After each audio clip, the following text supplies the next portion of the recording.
The President of the International Relations Association of Zambia, Ms. Rosemary Nsepe, distinguished members of the Diplomatic Corps, you're recognized, senior government officials, esteemed delegates from academia, civil society, and the private sector, ladies and gentlemen.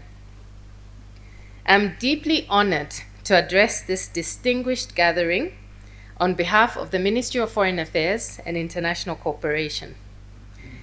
I commend International Relations Association of Zambia for convening the round table, especially at this moment when the intersection of climate diplomacy and global finance has never been more consequential for Zambia, for Africa, and for the world. The theme before us today is not merely an environmental question. It is, at its core, a question of sovereign development, economic justice, and the kind of global order we are collectively willing to build. Zambia contributes less than 0.03% of global greenhouse gas emissions. And yet, we bear a disproportionate burden of the climate crisis. Over the past 2 decades, average temperatures have risen by 1.3 degrees Celsius, and rainfall has become increasingly erratic. The 2023-2024 El Nino event devastated agricultural output.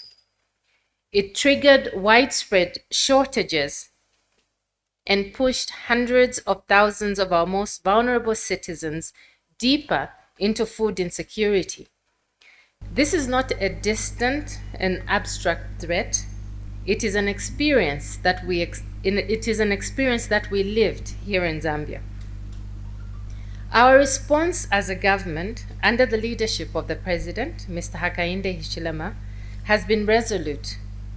In 2023, Zambia launched its nationally determined contribution implementation framework, an integrated, costed roadmap across 11 sectors comprising 135 measures and estimated at $17.2 billion through to 2030. We target a reduction in greenhouse gas emissions of up to 47% with international support also by 2030. Further, we have mainstreamed our climate commitments into the 8th National Development Plan.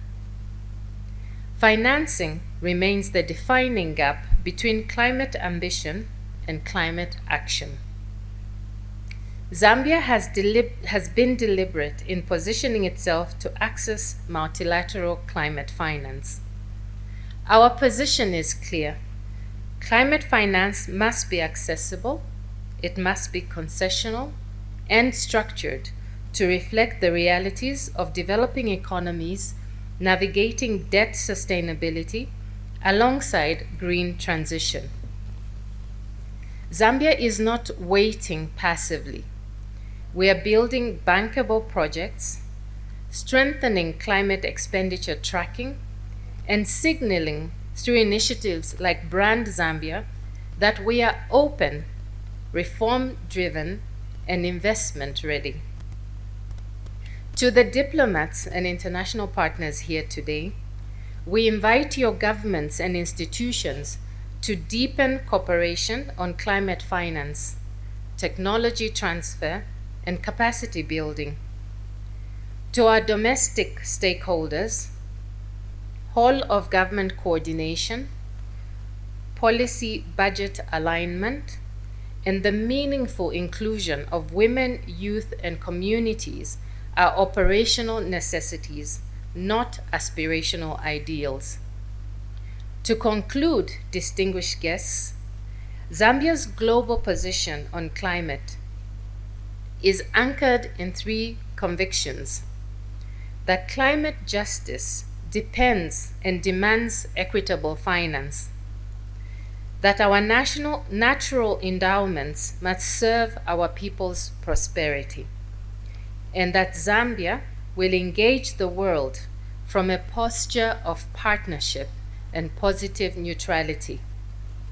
I thank the International Relations Association of Zambia for this platform, and for each of you for your commitment to dialogue that moves from words to action.